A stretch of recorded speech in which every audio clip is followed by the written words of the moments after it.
अस्सलाम वालेकुम व्यूअर, उम्मीद है कि आप खैरियत से होंगे।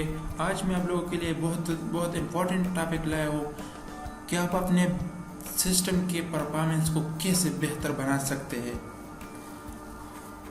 ज़्यादातर लोगों को यही मसला होता है कि वो विंडो इंस्टॉल कर ले 2-3 महीने बाद उसका सिस्टम ज़्यादातर स्लो हो जाता है, या वो अपना एप्लीकेशन जो है जो इसने इंस्टॉल किया हो, जिस तरह मैंने इंस्टॉल किया हुआ है, जो स्क्रीन पे पड़े हुए हैं, अगर वो अपने एप्लीकेशन को ओपन करे तो वो ओपन सही तरह नहीं होता, या तो टर्मिनेट हो जाता है या इसी तरह एरर देता है।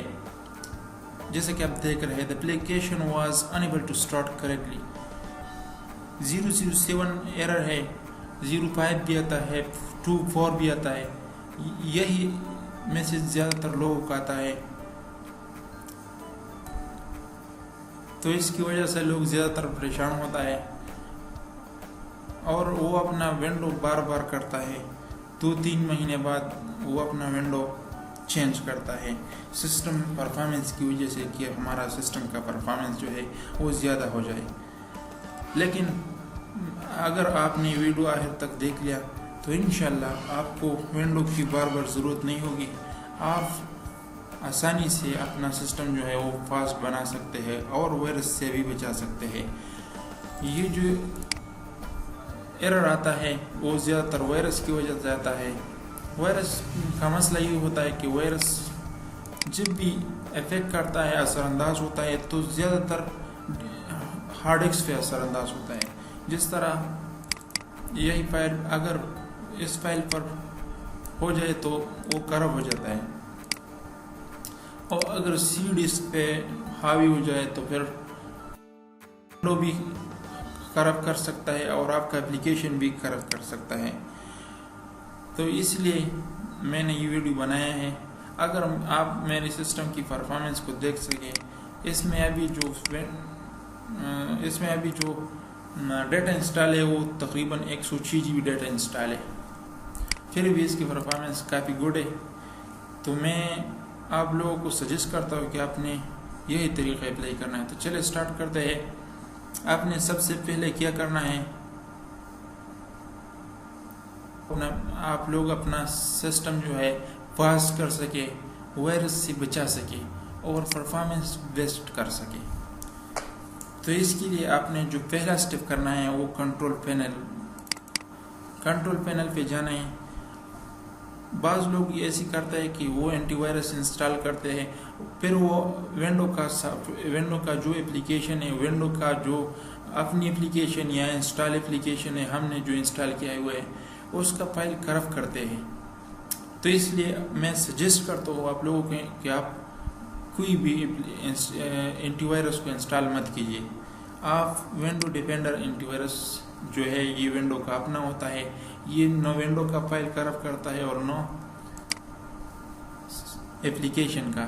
तो आपने सबसे पहले क्या करना है, जब आप विंडो इंस्टॉल कर ली, आप इंस्टॉल किया, तो फिर आपने विंडो डिपेंडर एंटीवायरस जो है आपने अपडेट करना है। मेरा अपडेट हो चुका है, विंडो 10 में ज़्यादातर खुद अपडेट होता है, लेकिन मेरा अभी अपडेट हो चुका है। इसी तरह आपको विंडो शो हो जाएगा। जब आप विंडो डिपेंडर एंटीवायरस पर क्लिक करते हैं तो फिर आपने अपडेट पर क्लिक करना है, फिर यहाँ पर क्लिक है, तो आपका एंटीवायरस जो है अपडेट हो जाएगा। मेरा क्यों ऐसा शो नहीं, इसमें और एक्टिविटी ऑन किया है तो इसका शेप जो है, इसका स्ट्रक्चर जो है बदल हो चुका है। इसलिए अगर आप इस पर क्लिक करें तो आपको इसी तरह विंडो शो हो जाएगा। फिर आपने यहाँ पर और यहाँ पर अपडेट करना है, ठीक है। इससे क्या होगा, इससे आपका सिस्टम जो है वायरस से बच जाएगा। मैंने अपने सिस्टम में कोई भी एंटीवायरस इंस्टॉल नहीं किया है सिवाय इसके। विंडो 10 में अब खुद अपडेट होता है, और हम दूसरे विंडो की बात करें, जिस तरह विंडो 7 है, विंडो 8 है, विंडो 8.1 है, तो इसमें मैन्युअली अपडेट करना पड़ेगा। ऑटोमेटिकली भी होता है, लेकिन ज़्यादातर मैन्युअली अपडेट करना पड़ेगा। 2 नंबर स्टेप जो है हमारा, तो मैंने आप लोगों को सिर्फ वायरस से बचने के लिए कहा है। अब बात आता है सिस्टम को फास्ट करने की। अब बात आता है कि हम अपना सिस्टम जो है वो फास्ट कैसे करना है। तो इसके लिए कुछ स्टेप है। इसमें जो पहला नंबर स्टेप है, आपने Windows plus run button, Windows plus are button click करना है। 2 नंबर जो स्टेप है उसमें अपने टेम्प लिखना है। जिसी तरह मैं करता हूँ विंडो प्लस आर, इसमें मैंने टेम्प लिख दिया, ठीक है। इसे मैंने टेम्प लिख किया, फिर ओके पे क्लिक किया।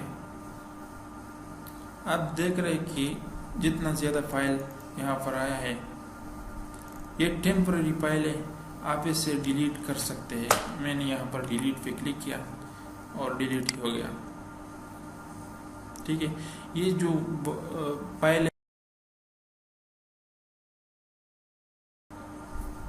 तो आपने ये स्किप करना है, ठीक है। अब बाद में इस विंडो को कट करना है, दोबारा विंडो प्लस आर पे क्लिक करना है। यहाँ पर लिखना है एम्परसन टेम्प,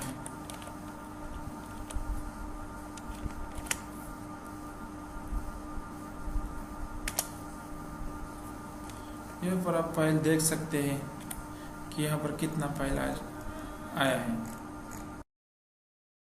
146। तो चलिए आप इसको भी अपडेट करते हैं। कंट्रोल प्लस ए और फिर डिलीट बटन पे क्लिक करना है।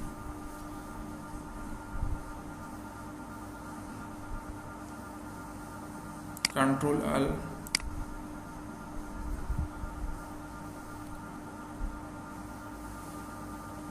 अब देखते हैं कि यहाँ पर कितना फाइल जमा हो गया है।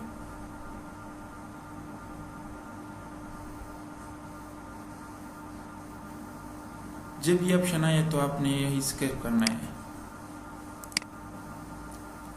All skip.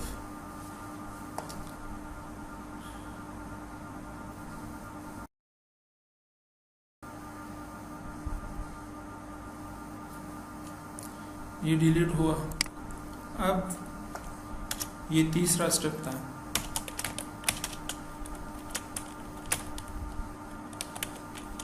चौथा जो है वो है फ्री पेज।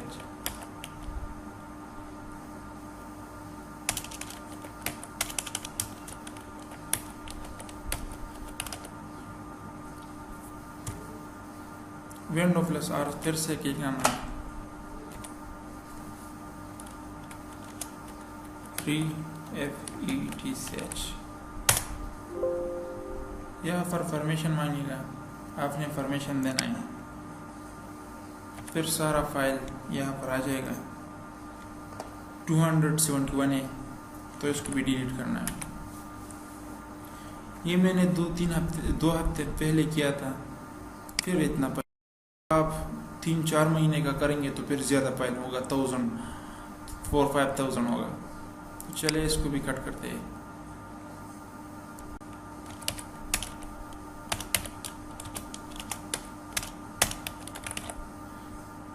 ये जो है ये ऑप्शनल है, अगर आपने नहीं भी देना है तो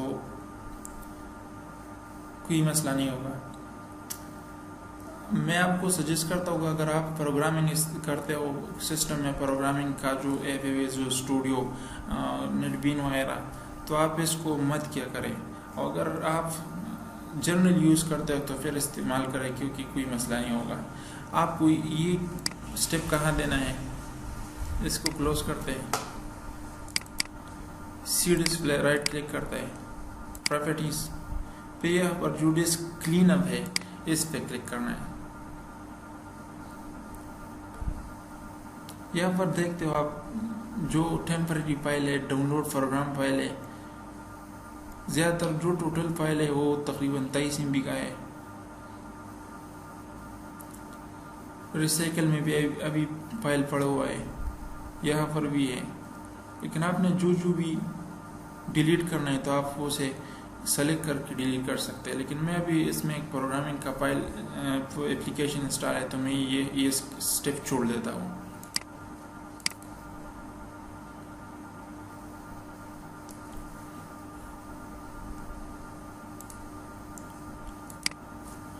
छठा जो स्टेप है उसमें है डिस्क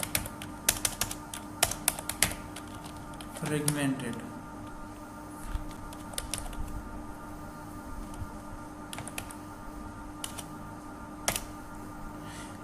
ये स्टेप हमने कहा देना है। चले विंडो पर, यहाँ पर प्रॉपर्टीज में जाते हैं, फिर यहाँ पर टूल पर जाना है, फिर ऑप्टिमाइज,